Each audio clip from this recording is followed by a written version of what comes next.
You never called me. Guess I just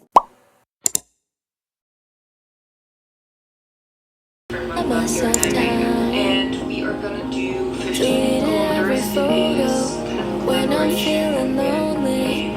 Honestly, Hi guys, welcome back to my vlog. I haven't been speaking to the vlogs because I prefer doing silent vlogs and para focus lang on the study contents. This vlog is going to be a little bit different because I'm on summer break, so I haven't really done some studying. Snow, study time lapse, and whatnot.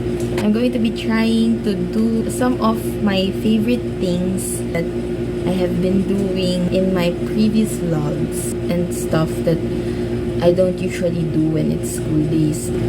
Yeah, I don't really want summer to end even if I'm getting bored in the house because I kinda don't want to get back into the busy schedule and the busy routine. Anyways, I still think about that warm summer night at the London Eye. Saw you in the crowd and then you smiled. I miss you and I can't stop writing about you.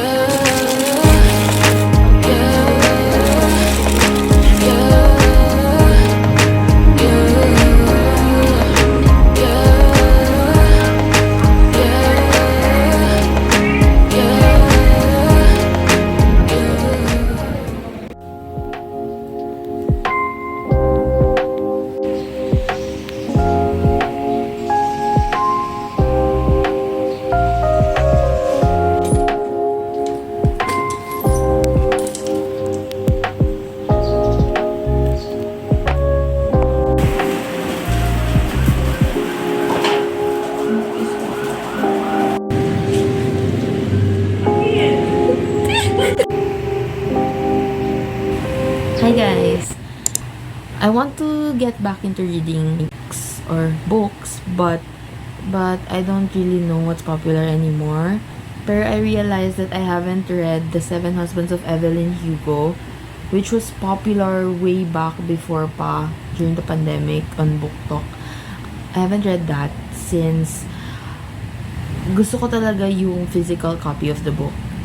Pero hindi ko siya nabili, so I think this is the perfect time to read it since it's my summer break and I know I'm going to be busy once the school starts and I cannot read anymore. I mean, it's not that I can't read anymore, but I'll be busy, so ngayon ko na lang siya babasahin.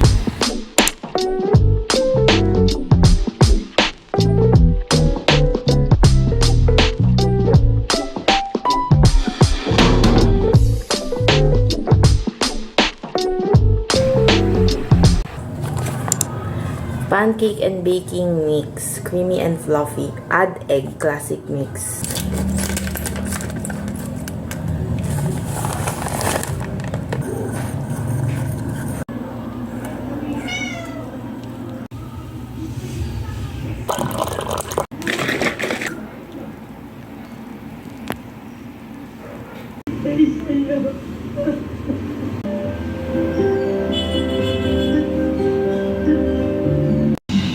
Clearly Aragala scraping the net on her way down.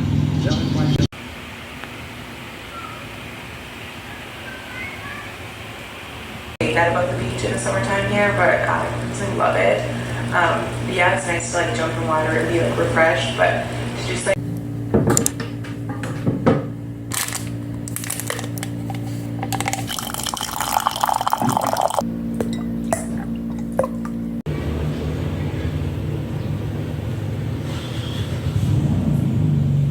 Brown compiled letters, ideas, and daydreams from her experiences into a novel, which was at the time passed over by literary.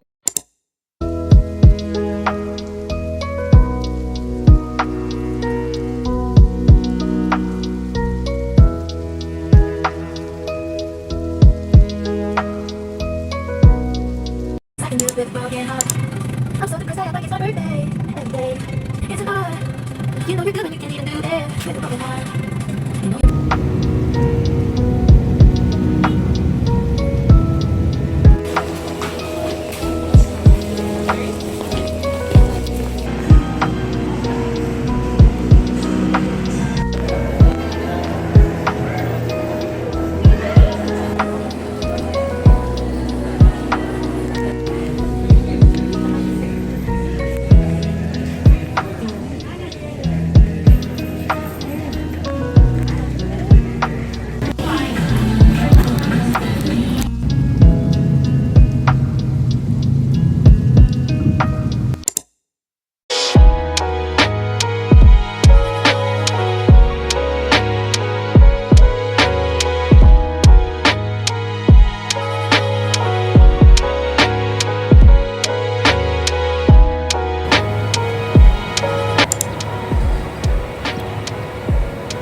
Hi guys!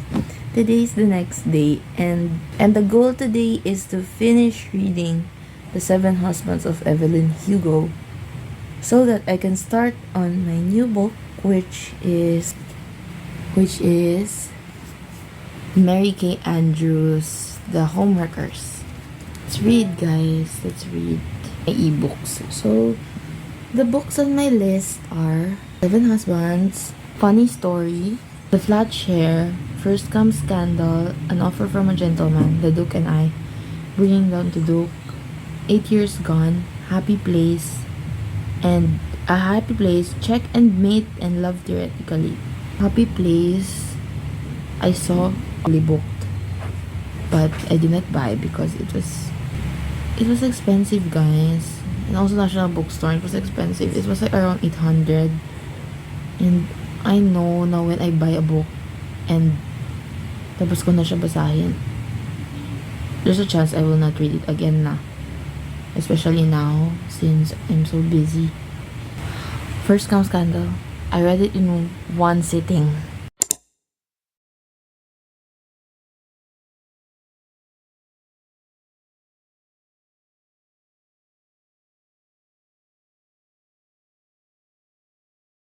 With like that, I'm just like, that is so not what I believe. And I think that even just the word church, like that can be so different to every single person. For fans, they don't have any like bottom standards.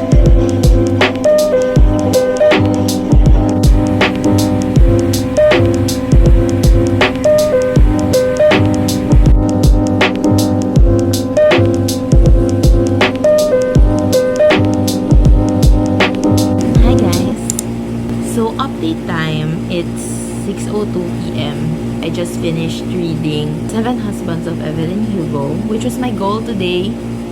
So I'm glad that it's done.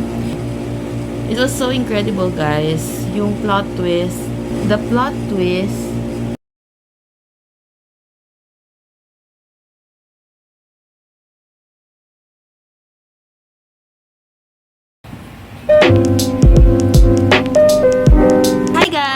Today is another reading day and today's book is going to be Homewreckers by Mary Kay Andrews. So I got this from National Bookstore last December when it was on sale. It was 249 pesos lang. What's the perfect time to read than now na summer break?